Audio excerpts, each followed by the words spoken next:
Buenas tardes a todos, soy Osvaldo Díaz y daré una concepción bolivariana de la unificación histórico-política del continente. Es difícil decir dónde empezó todo esto. ¿Empezó con las guerras napoleónicas, con la Revolución Francesa o con la independencia de los Estados Unidos? ¿Empezó con la Ilustración o con el Renacimiento? O tal vez desde la época del derecho romano, o tal vez con la democracia griega. Es difícil decir cuál fue el origen del sueño bolivariano. La historia es como un hoyo negro cósmico en que lo que entra se pierde para siempre y lo único que podemos ver en ella es el horizonte de los eventos, que son solo fracciones de lo que es la verdadera historia, y solo podemos reconstruir con ese mínimo de información lo que sucedió. El todo es la suma de sus partes. Immanuel Kant no pudo expresar mejor este dicho que en historia se aplica a la perfección. ¿Qué crees que es América Latina para Simón Bolívar?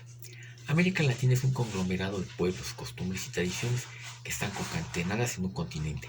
Esta mezcolanza es una maquinaria social que da una identidad única al continente americano. La historia del continente es muy diferente al que tuvo Europa, Asia o África. Los europeos tuvieron razón en llamarlo el Nuevo Mundo, ya que todo lo que vieron allí fue nuevo.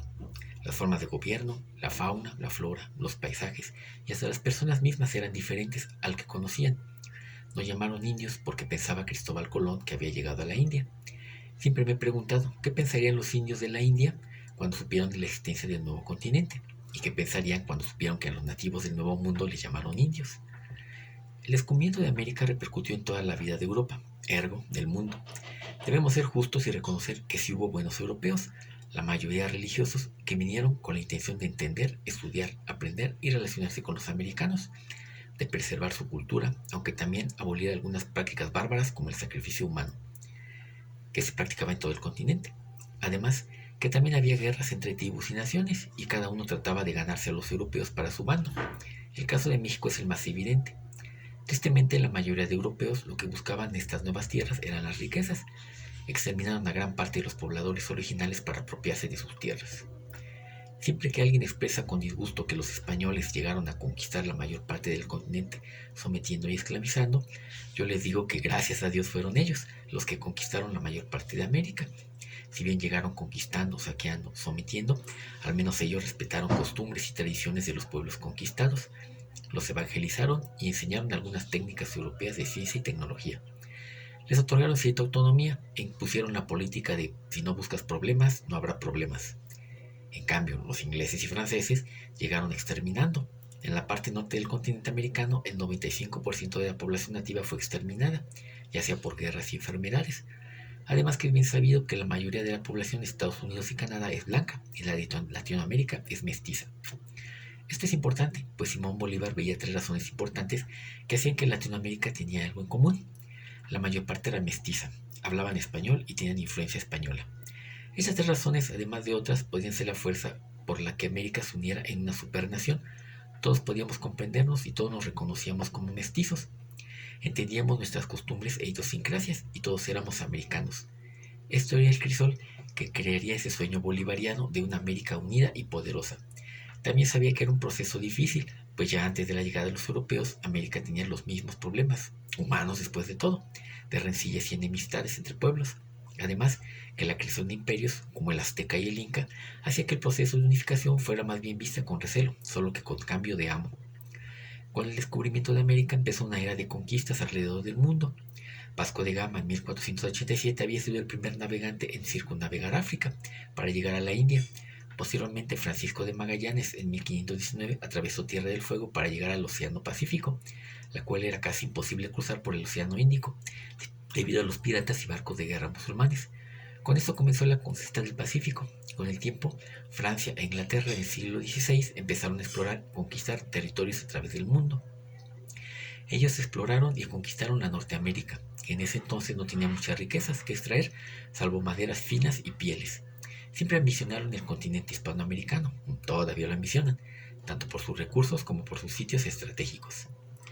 Una vez consumada la independencia de Latinoamérica, se cernía un peligro mayor. España estaba debilitada y en realidad no fue difícil independizarse de ella. Las tropas que estaban en América fueron llevadas a España para luchar contra Napoleón y prácticamente el continente solo quedó con ejércitos no muy preparados y pertrechados. Eso lo sabía Bolívar y los demás independentistas. Pero la gran ganadora de las guerras napoleónicas fue Inglaterra, y esta vio una oportunidad de oro de conquistar para sí el continente entero. En 1823, James Monroe desarrolló un plan llamado el Destino de Manifiesto. en el que afirmaba que América era para los americanos. Estados Unidos no era una potencia como ahora, pero era el país más fuerte del continente, y ese tampoco quería la presencia europea en Latinoamérica, pues este quería el dominio sobre ella. Bolívar entendió que la única manera de no ser conquistado por otro amo es unificar el continente latinoamericano. Tenemos tres fuerzas que nos igualan y que ya habíamos mencionado: el idioma, la hispanidad y la idiosincrasia, que haría que esto fuera posible. Estados Unidos e Inglaterra siempre han instaurado su idioma en los países que someten, esto con la idea de separarnos y que sea más fácil someternos. Divide et impera, decían los romanos, y funcionaba. Todavía tratan de hacer. Estados Unidos apoyó a los nuevos gobiernos con préstamos y ayuda a cambio de permitir la entrada de empresas americanas en sus recientemente nuevos países. Era necesaria la entrada del capital a las recientemente nuevas naciones y tuvieron que aceptar. Tristemente, este también era el germen que haría que el sueño bolivariano no se cumpliera. Las ideas de una gran Colombia unida se volvió más distante y comenzó a haber guerras entre los mismos países latinoamericanos. Estas rencillas hicieron que se vieran con desconfianza. Todavía en la actualidad existe gran desconfianza en naciones que deberían ser hermanas. Algo muy europeo que trajeron del viejo continente era la corrupción. No es que no existiera en el nuevo continente, pero esta no se veía, lo cual significaba que estaba muy controlada. La Nueva América ya nació corrupta, las nuevas clases gobernantes no deseaban la unión. ¿Dónde quedaría la capital de este experimento? ¿En Caracas, en Bogotá o en Lima? ¿O en Buenos Aires o en Santiago? ¿Qué tipo de gobierno existirá? ¿Republicano o monárquico? Como paréntesis, México no estaba incluido en este proyecto. Según algunos rumores, Bolívar estaba dispuesto a negociar la salida de España de Latinoamérica a cambio de conservar México. Y sí hubo un intento en 1829 con una real orden a cargo del